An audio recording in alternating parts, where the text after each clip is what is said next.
Okay, hi everybody. Before we go on to the second part of our chemistry unit, I want to go over a few things that hopefully you already know, because in order to do the next unit where we're going to be talking about bonding, if you don't remember this stuff, it's going to be a little bit more difficult. So you have a note sheet with you where you're going to be writing down some definitions of things. It's a little different than the note sheets you've had in the past in that you're not just filling in the blank. So everything's written down that you need, but just, keep in mind the order of things as we go along. And I'll try to remember to draw your attention to the fact that I'm talking about something you need to write down. All right, let's go. So we know that as you look at the periodic table, what you have to do is assume that everything that you see on the periodic table as it stands right there is neutral. So the question is, what do we mean by neutral? And this is the first question on your sheet. So what do we mean by neutral? You could pause right now and write your own definition. Or, here we go. Atoms that are neutral have the same number of positive protons and negative electrons. So the number of protons balances out the number of electrons, they cancel each other out, and they're neutral. All right, great. Let's talk about valence electrons, because that's another thing that's critical for you to understand how bonding works. All right, so you just had the test on this. What are valence electrons? Take a minute and think about it. Look it up if you need to. And this is also on your sheet. And valence electrons are those electrons found in the s and p orbitals of the outermost energy level. So we talked about this a lot, in that the s can only there's only one s, but there are three p's, so most valence electrons want to get to the point where there are 8 of them, but not all. But anyway, we'll talk more about that later too. So let's move on.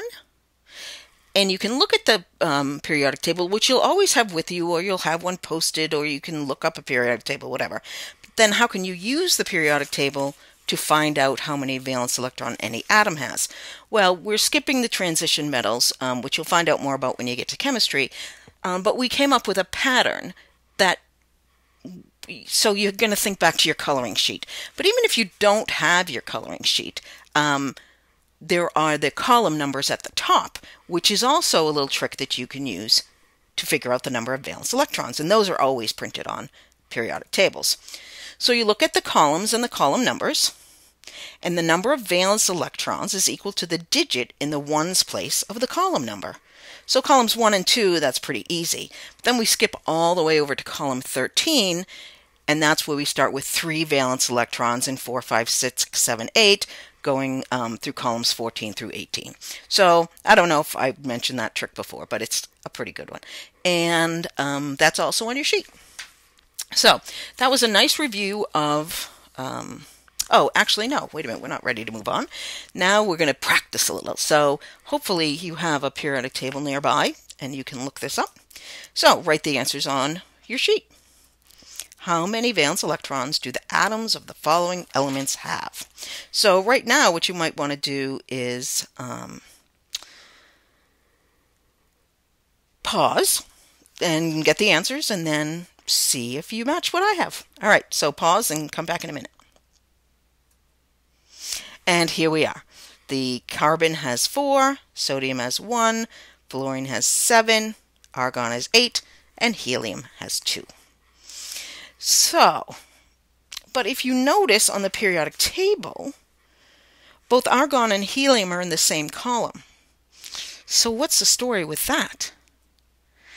Explain why, even though they are in the same family, or same column, argon and helium have different numbers of valence electrons. That would have been a great test question. Darn, maybe it'll come up on another test. Who knows? So hopefully many of you are simply saying, well, because helium just has 1 s orbital and that can only hold 2, but argon has is in the second energy level, so that can hold, has s's and p's, so it can hold 8. If you're looking at this page going, what is she talking about? Here is it's kind of wordy, but it's a pretty good explanation of how you can do this. So it has to do with the number of energy levels. All right. Helium is in row 1 or period 1, and you know that periods tell you the number of energy levels. So helium only has 1 energy level. And the first energy level only has 1 orbital. It's so small it can only hold 1, and it holds an s. And any orbital can only hold up to 2 electrons. So the maximum number of valence electrons helium can have is 2, because remember, a valence electron are the electrons in the outermost s and p orbitals, but helium doesn't have any p's, it only has the s, so it can only hold 2. However, argon, oops, I said it wrong, has 3 energy levels, and its third energy level contains both S's and P's, so argon and every other member of the noble gases has 8 valence electrons. So hopefully you're clear about that. If not, see your teacher, and it's easy enough to explain. All right, so now we're moving on to the new stuff.